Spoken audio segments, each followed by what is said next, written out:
We're moving right along tonight. Just got back in the garage after having dinner. And we're working on installing a new AC condenser here in the Foxbody. And now we're getting ready to lay the fresh new Mr. Gasket intake gaskets in place and reinstall his now cleaned up factory intake.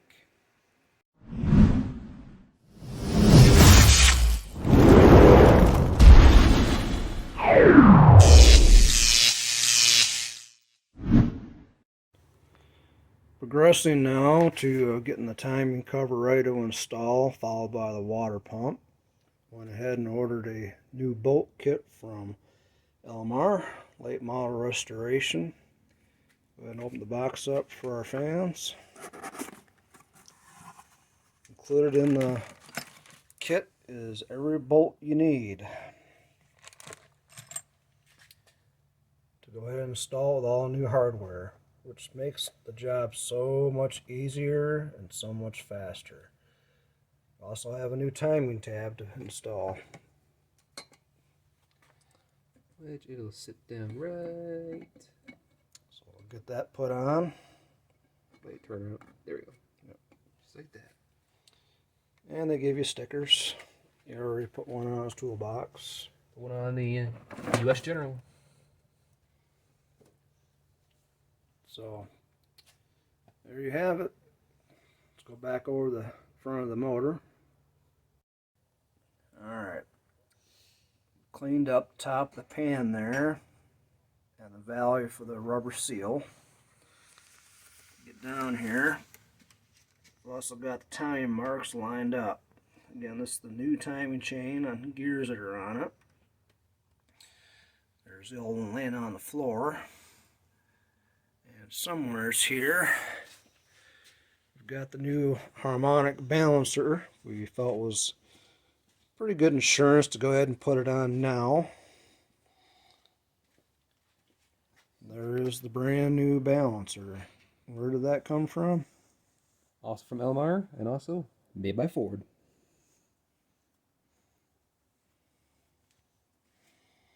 Yeah, I don't see any point on a car from 1986 and keep using the same harmonic balancer. Might as well just put a new one on. If you're doing a new timing chain, you already took the dumb thing off, you might as well put another one on. Besides the Lestrummacher stuff that's in there, that's what happens after, what, 40 years, 30 years? He's 35 years old. There you go, if I get my math right.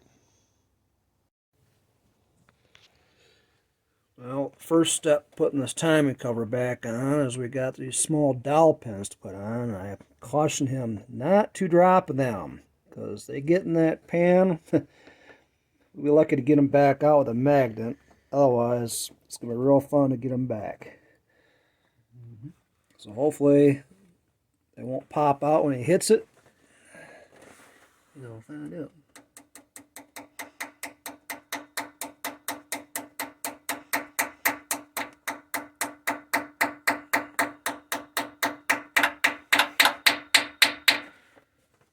There's one.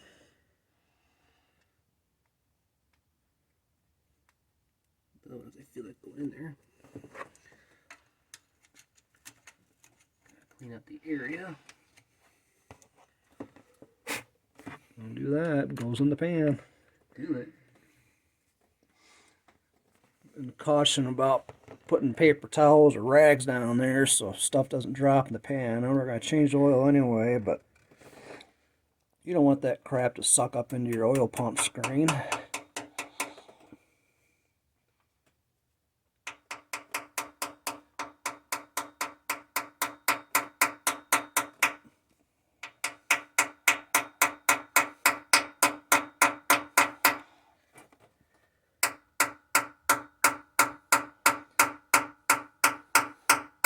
As far as the front cover is concerned, we've already taken a thin film of RTV and coated down where it meets the oil pan to make sure that doesn't fall off while we're trying to install the front cover.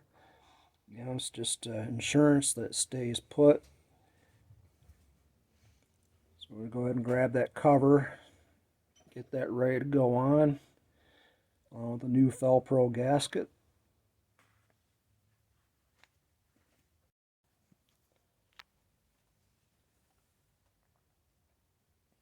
Go ahead and apply a bead of RTV to the top of the oil pan. I'm not going to use the cork. Kind of like when you assemble a small block Chevrolet, replace the intake. We don't use them rubber ends. Most of us lay a bead like he's doing now in lieu of the cork.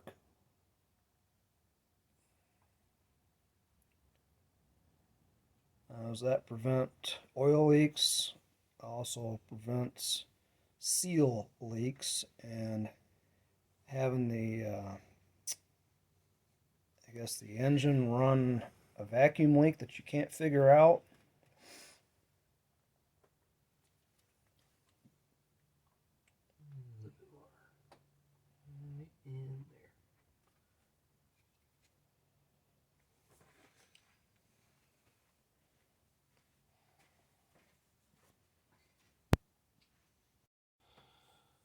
Now we're going to set the timing cover gasket in place. See, it's going over the dowels, and it's laying up there. I don't think we're going to be using any additional sealant on this. We're going to go ahead and put the cover right on since the cover's brand new and the block's been cleaned. Reapply that. It should splish out there.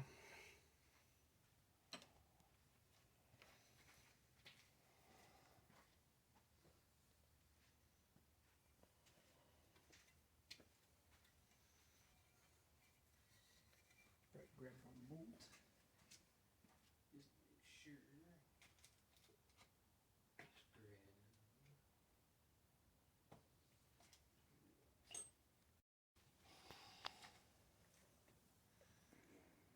Alright, go time. We got that RTV set up just a bit. I'm just going to carefully set it down on that oil pan and slowly tilt it upward.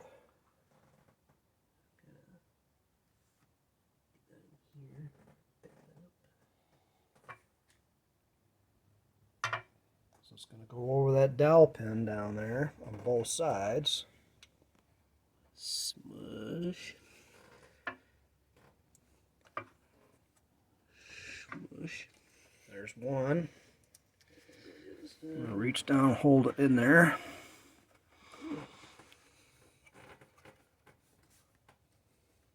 You know, this is a 7-hand job. Close.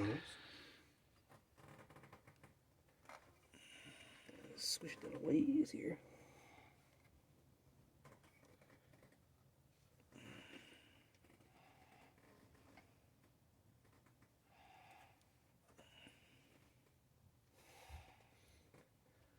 You're there.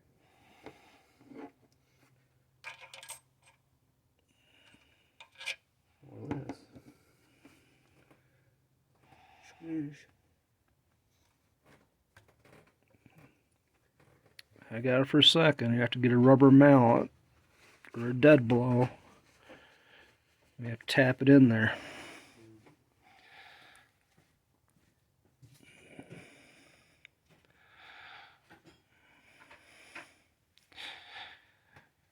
These dowel pins can help, and they can be a hindrance.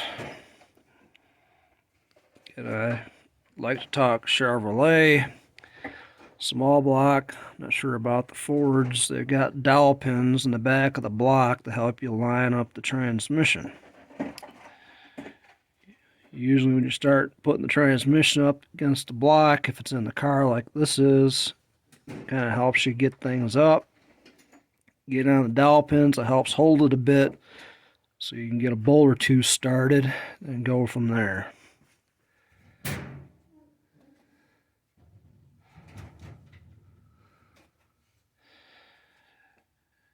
And right now, since he seems a bit disorganized, he's trying to find said hammer. And since I'm holding the camera and holding this, I can't get my thumb up to push the pause button. Well, come over. Handle that for a second. As it turns out, got a little ahead of ourselves putting bolts in and realized, oh yeah, I need to put a timing tab in that gets in between these bolts. So, yep, sometimes that happens. You realize a minute too late that, oops, I need to put this in first.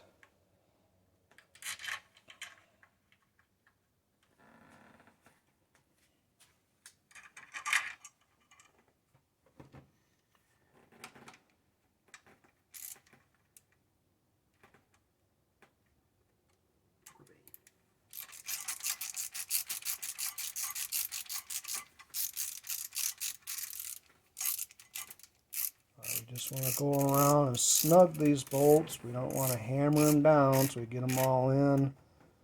And we'll go ahead and torque the spec if we know what that spec is. Do we know what the spec is? I have to go look it up. Can't be much more than 20 pounds. I had to guess it'd be about 35. That may be in inch pounds, not foot pounds.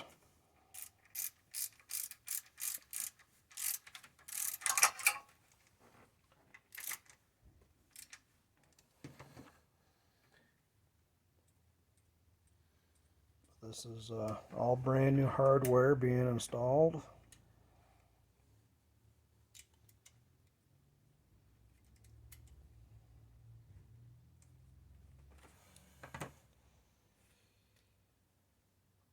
But we're working to get this completed. It turns out it's been slow to warm up around here. It's May 1st at the time of this filming. And we're still stuck in the low 60s with 40-degree mornings. We're going to try and make an all Ford meet up to the Gilmore Red Barns and Hickory Corners. But I don't think we're going to be able to get everything finished and sorted to get there in time.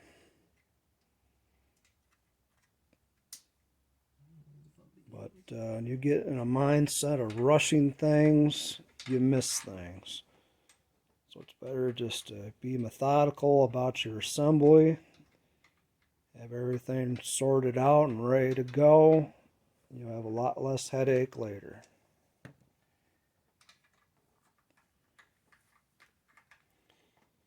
So we're going to continue putting these bolts in, get them torqued, and we'll be back here in a minute. Alright, we're running into a little bit of an issue here getting this one started. If you guys ever wondered, what's the trick? Well, the trick is patience.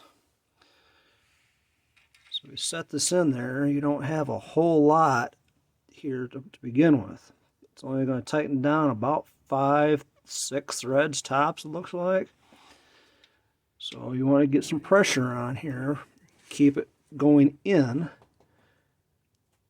and try and find that spot where it wants it. You may actually have to wiggle a little bit for it to catch. Once you're fairly confident it's going to catch, go ahead and grab your ratchet. We like these small ones. They're a double-ended 1/4 inch 3/8 combination ratchet. We'll set that on there. And I'm just going to ease into it. It's all by feel.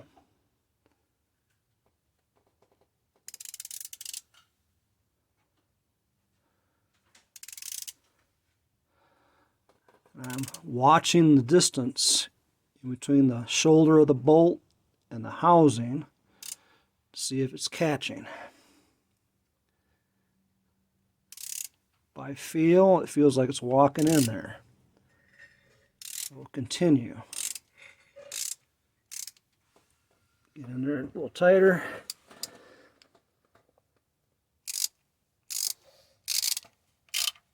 There it is. It's in there. Just got to be patient and walk them in there. You won't have any problems. You can't just stick it on an impact and send her home.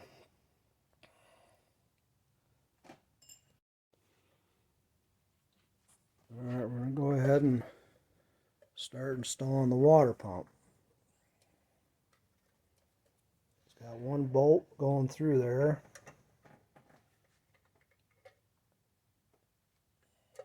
I don't know if he has another in his hand. I wasn't watching. Rubbing it.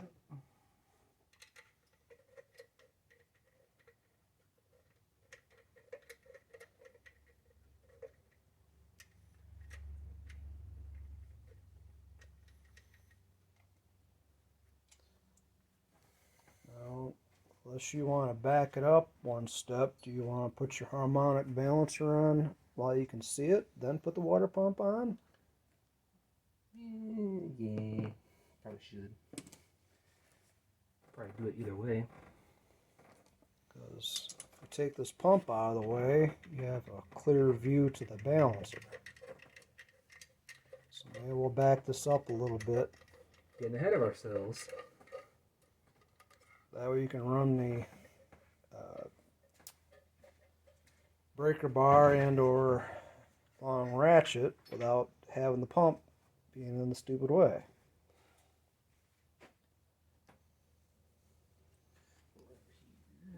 So he's got that in his hand now. He's gonna get what he needs to put her in there. Again, we've already set the timing chain dimple points so they're aligned. What we gotta do is align it on the keyway and our new seal. We should be able to send it home.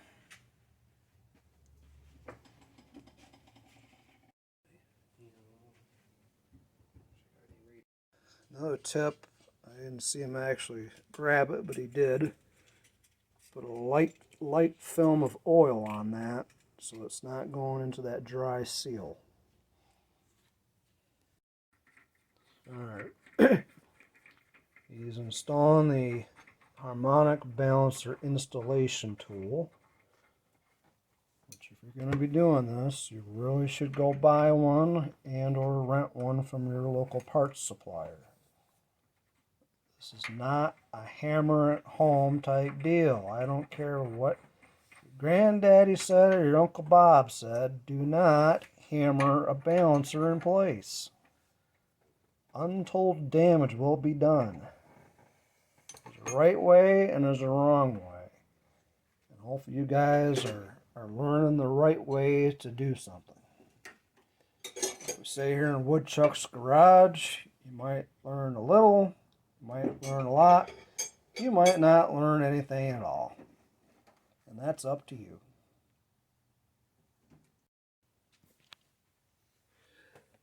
Now the installer in place, he's going to go ahead and place the balancer over that and line it up with the keyway.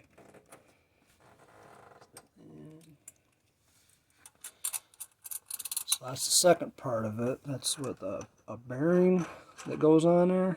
Mm-hmm. Then the nut. And hopefully a deep enough set.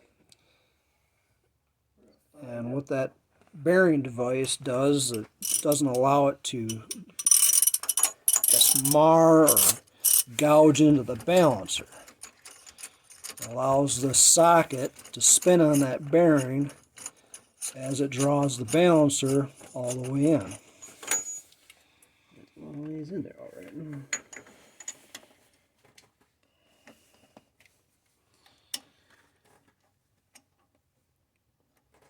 We're going to start it with this ratchet. We may, I say may, switch over to either an electric impact or an air impact. We'll have to see how it goes. If it just draws in there, we're good. This is a 5-speed Mustang, so the transmission is holding the crank in place, not allow it to turn. So I think we'll be okay. We're just going to watch as it draws in here.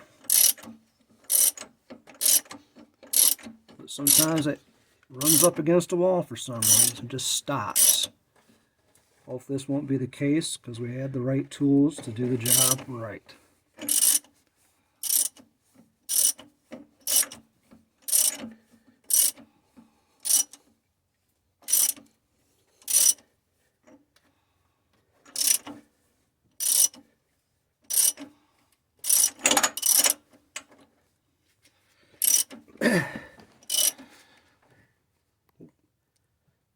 And we are up against that wall.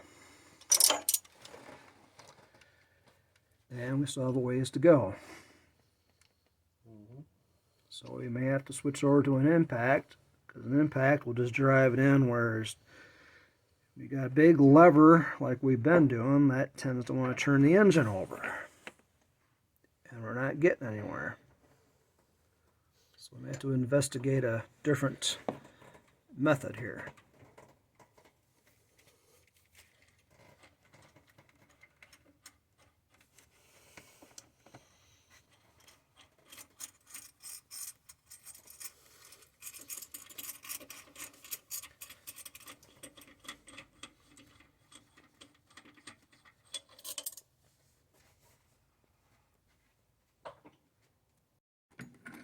So we went to the Haynes manual for the correct years we're working on.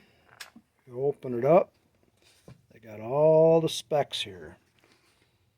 Come down here. Vibration damper to crankshaft bolt. There's a range there, 70 to 90. So I think we'll just split it, go with 80 to 85. And by the sounds of it, so I slowly turn you around, he just clicked on it. Was that the click to 80? I have to click to 80. Right down there. You really can't go much further than that. Can you hear everything? So I guess that's where it's supposed to be. Guess so.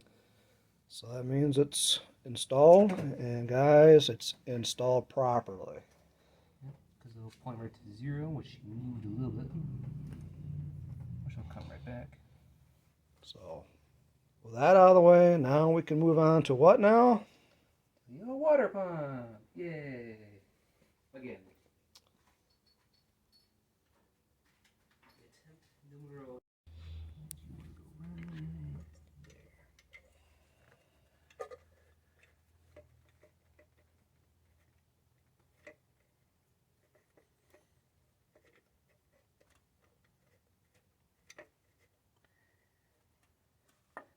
Use heat out then.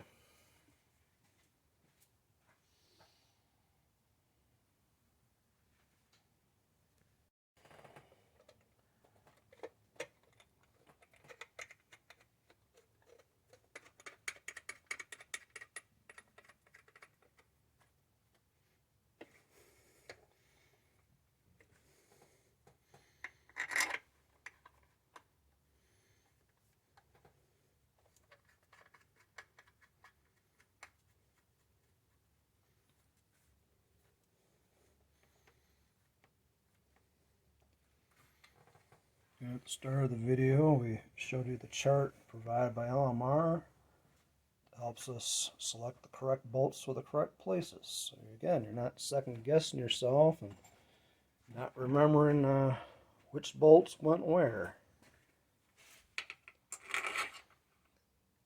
As I present Exhibit A.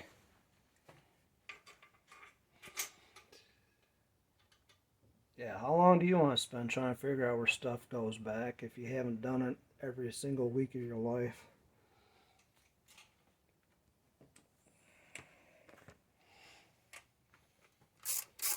You know where things go, it goes together so much smoother, you don't have to redo everything.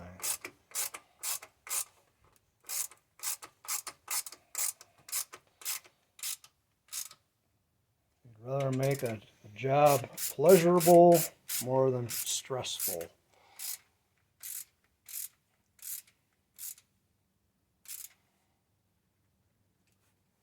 So he'll walk these around. We'll go back to the Haynes manual and see what the specs are. and get these all torqued to spec.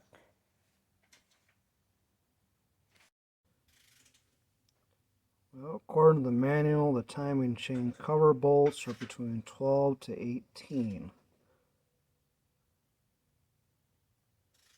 So we'll torque those with the 3/8 torque wrench. So we switched over to the 3/8 drive torque wrench, and we're torquing the timing cover bolts. Couldn't find a spec on the water pump, so I think we'll, what do you think, about 10-12 foot-pounds? Oh, I'm just matching the timing cover. Should be about 15 or so. Barely see it there. Again, you you can go by the manual or go by experience. We want to go, generally speaking, in a star pattern, and you just keep working your way from one bolt to opposite across, so on and so forth, and usually a clockwise type pattern. Try to.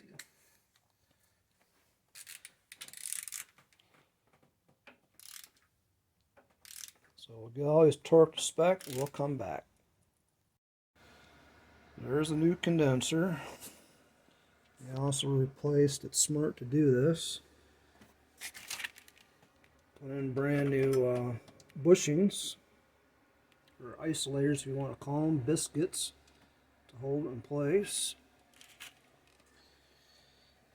Now when you go to put your intake gaskets in, so these are Mr. Gasket and there's your part number.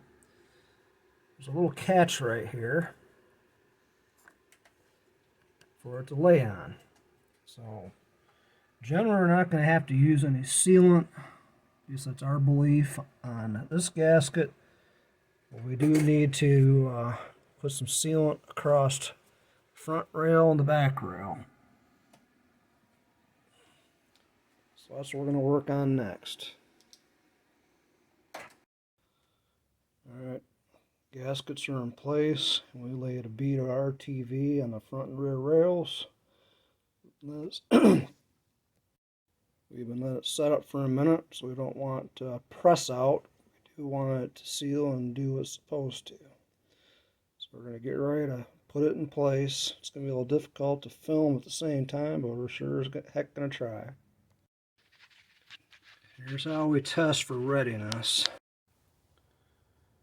Well, the timing cover and water pump installed, balancer installed. I also went ahead and installed a new oil pressure sending unit.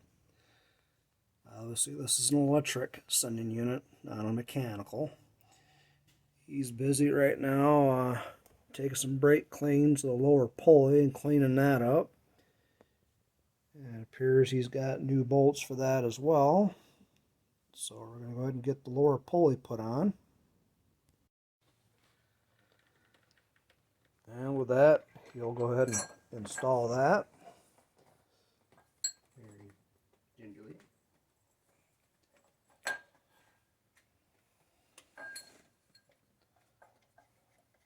And we'll call that it for this segment. Thanks for watching Woodchucks Garage. Here's how we test for readiness on that silicone bead. You touch it, it doesn't string back up on your finger. It's a little bit there. I think we'll be alright. Let's give it 2 or 3 more minutes. We'll go ahead. Alright, we're ready to set the intake down, the intake valley. Got the RTV set up right at the right point. And this is a one and done. You've got to be perfect when you go to set these down, because if you move that intake too much, it's going to screw up the front and rear seals.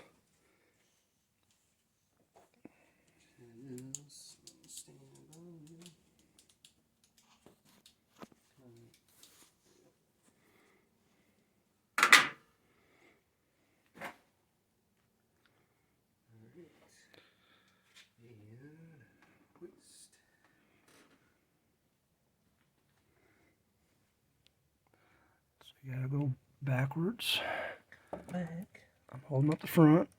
Unless you're leaning your back down. Easy where the bolts are. Right there.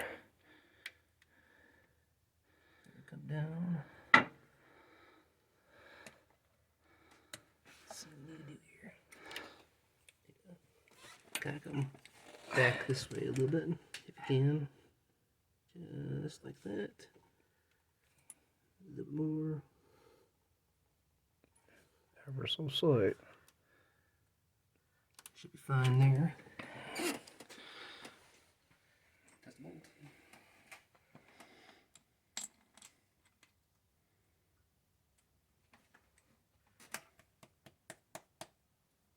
Just wiggle it around. There it goes. We're threaded. Let me check your guys' side. And we're threaded. That's how you do it. You can still see the RTV sitting under there. That'll slowly squish a bit as it's tightened down. We're going to tighten down in increments until it's fully sealed and torqued to spec.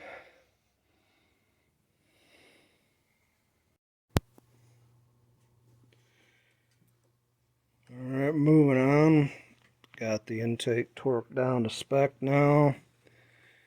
Of course, he already ran his valve train. Got his valve covers put back on. Remember from the prior footage, we already set the timing. And now the distributor's set in. And it's pointing, is it pointing to number 1 yet? Yep, it's pointing to number 1. 302, that's number 1. Weird. He's, Yeah, because number 1's way over here. But in order to set timing, they want you to put it right about here, pointing toward the back. he's been plugging in his injectors. Been tidying up the harness. Replacing some deteriorated old tape. Trading this for that stuff right there. And over here, he's been installing the new heater hoses, or block to pump hoses. Getting them orientated correctly so they don't have any kinks.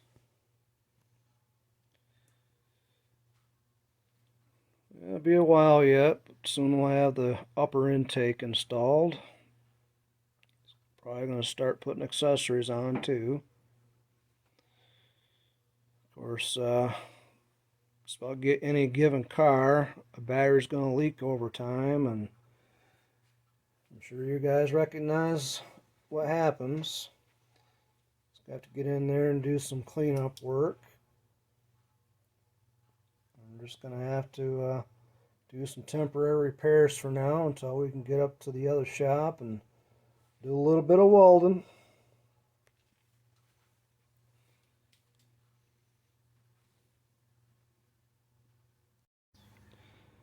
Alright, we're going to go ahead and set the upper intake plenium on now. He's got it here in his hand. I'll tell you what some of these things are underneath if you've never seen them from the underside. Yeah, all the hidden stuff underneath here. We have front toward the front of the motor. This is actually where your PCV will hook up here. And then way over here will be my charcoal canister, which I've got hiding in the corner of the frame rail here. This is unrelated for my car, so we're keeping that capped off. And then way up in here, got my supply side for the vacuum tee, which you'll see later. And then this is capped off for my EGR, which I no longer have. And then fuel pressure regulator right there. Everything's vacuum.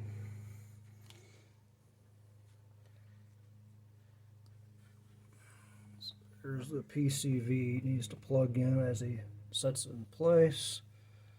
And then got the charcoal canister there. And that's Ford's kind of wacky vacuum port deal.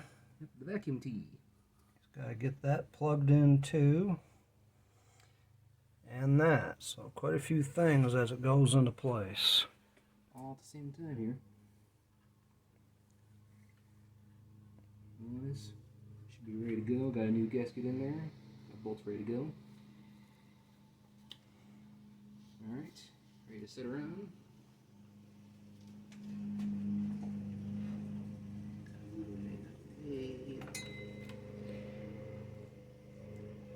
Sit around there. And of course we got a lawnmower running outside. That always helps the channel. Everybody's got to mow.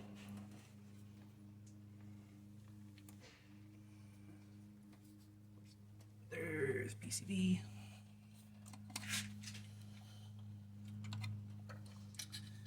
And we up in here somewhere. There's canister. And back here somewhere. Push on a little further till it stops. It's not all the way on. This guy. There it is.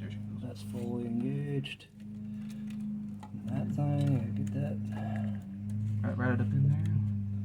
Just kind of feel around. Look for it. Where is she? Oh, way up on the other side here. And plugged. Alright, I think you got all of it. That should be ready to go for everything underneath there. We'll see if this is completely in the way once we get it done on there. Alright, Alright, we're going to get this set in place and we're going to pause it because of the mower noise. We'll come back later. I'm not going to bore you with all the bolt installation deal. Take it, plug it, and I'm not running into my stuff here. Plunk it down something like that. So he's going to have to go around this thing, make sure no harnesses or hoses are getting pinched. Let's make sure that thing lays flat and nothing's in the way. That's the long and short of it. So yes, there are bolts that are hidden under the plate. Where's your plate at? That guy's sitting way in the back here. So you go and pull one of these off. You're going to have to pull your moniker off first. That's what you want to call it. Yeah. And that covers the rest of that up. But you got to do them two bolts first, along with everything else. Yep, because you got Then install the cover. the two hidden ones, two more front and two more way out back. And she'll look something like that by the time we're done. So you start to put some accessories on. Still got a ways to go. Bought a new air conditioning compressor. That's down there on the floor. I said everything's being replaced and upgraded to hopefully regain the air conditioning in this car and have the heat work as well, because Foxbody.